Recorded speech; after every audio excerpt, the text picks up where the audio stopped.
توب ستوريز من وطن الكرامة.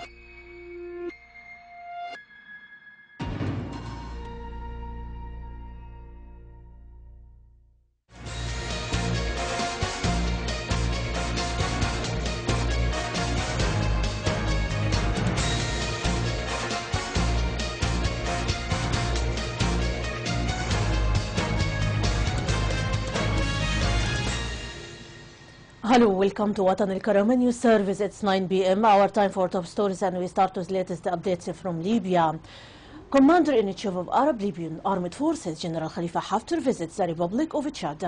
During the visit, General Khalifa Haftar met with the Chadian President Idriss Déby in the capital Jamina to discuss means of cooperation and boosting relations between the two countries.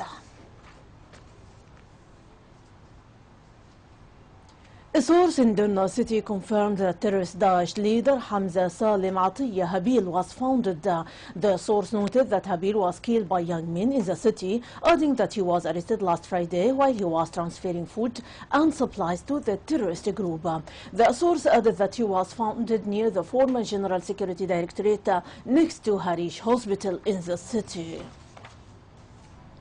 Some media sources said that the cabinet proposed by the United Nations represents appeals to terrorist brotherhood group, which controls or took controls with help of its allies of the capital, Tripoli. Parliament member Younes Fannouch said that the names that have been proposed for the government of national unity are just a means of enabling the killers to take control of the Libyans. Moreover, Parliament member Ibrahim Azghid said that this government will lead to the division of Libya. Parliament member Dr. Ali Ittikbal stressed that extending the Parliament's mandate is a right, courageous decision, describing it as a good response to attempts by other parties to end the mandate of the board, drop it and then share power together. Ittikbal said that the Libyan people do not want the political terrorist groups rejecting their control of the country. He added that Libyan people will appreciate the circumstances of the current stage and accept the decision at this critical time. Moreover, he noted that some Libyan people, civil organizations and civil society institutions call for not extending the parliament's mandate. Work Committee of Constitution Authority for Constitution Drafting said that the draft came as a result of several meetings held by the Commission members with the civil society institutions. Constituent Authority for Drafting the Constitution introduced the final Constitution draft delivered by Work Committee for the rest of the body's members. The committee noted that the Constitution draft includes 210 items that were agreed on except for Article number 2 relating to the capital that has not been agreed upon until now.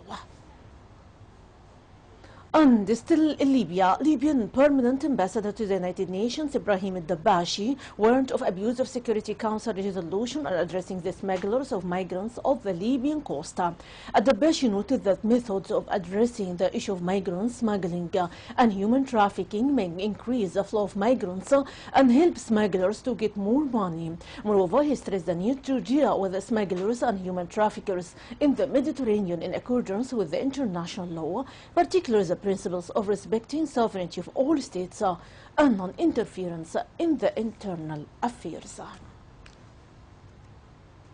U.S. Consulate Investigations Committee of the U.S. House of Representatives excluding Republican member Bradley Polisica and deprived him of its membership. Parliamentary sources noted that the exclusion came as he expressed in statements his fears of politicizing work of the committee that investigates the incident of attacking the U.S. consulate in Benghazi, killing the U.S. ambassador. The Republican Party has begun a campaign against the candidate of Democratic Party for the coming presidential elections, Hillary Clinton, who was the U.S. Secretary of State at the time of the incident.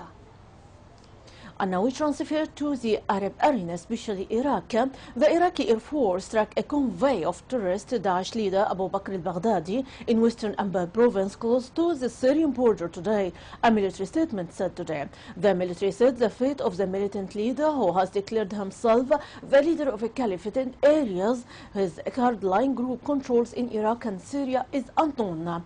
The statement read, Iraqi Air Forces have bombed the convoy of the terrorist Abu Bakr al-Baghdadi Al-Blيدي while he was heading to Karbala to attend a meeting with the Daesh commanders. The military said that the Air Force bombed a location where Baghdadi was planning to meet terrorist groups' commanders. Extremist Daesh group has seized swathes of Syria and Iraq and in June declared a caliphate over territory it controls. And now we transfer to Turkey. Clashes a morning after Ankara attacks, scuffles break out as a site of twin bomb blasts that killed up to 128 people in Ankara the day before as families of the victims mourn their dead. Pro-Kurdish supporters scuffle with police near the scene of twin suicide attacks the day before after they tried to push through a security barricades to lay down carnations. The blast is at a pro-Kurdish rally in the Turkish capital left nearly 130 killed and scored more wounded. Elsewhere in the mainly Kurdish southeastern city of Diyarbakir, police clash with the protesters denouncing the attack. At the Ankara morgue, where bodies are still being identified, loved ones of those killed gather to mourn their dead, and their emotional wounds still raw. And now we transfer to elections in Belarus. Belarus President Alexander Lukashenko appears certain to be re-elected for a fifth term that could see an easing of relations with the West and raise questions about his ties with the Russian President Vladimir Putin. Lukashenko's re-elections 5 years ago led to mass protests and the imprisonment of leading opposition figures, but support for his 20-year-old regime has risen since he cast himself as a guarantor of stability in the face of the economic crisis and a pro-Russian separatist conflict in the neighboring Ukraine. The European Union will lift its sanctions on Belarus, including those on Lukashenko's for 4 months after Sunday's vote, barring any last-minute crackdown, diplomatic sources said today. Previous elections in Belarus were considered unfair by Western observers, and the Organization for Security and Cooperation in Europe, OSCE, which is monitoring Sunday's vote, said in September the poll represented a pivotal moment for Belarus to demonstrate a willingness to hold free and fair elections. And finally, about Ukraine, a former top official in Ukraine's security service said he doubted a final international report on the crash of Malaysian Airlines flight MH17 would provide conclusive answers. The Dutch Safety Board report, to be published on October 13, is keenly awaited by government and relatives of victims who hope it can shed light on responsibilities for the crash over East Ukraine last year, in which 298 people were killed. A preliminary report last year, the board blamed the crash on high-energy objects striking the aircraft. Western governments have said they believe it was done by a ground-to-air missile fired in error by Moscow-backed separatists. My audience, that is a wrap-up of our top stories for today. For much more, you can check our website, www.watanelkarama.tv. Thanks very much for being with us. My greeting, Rانيا البليدي.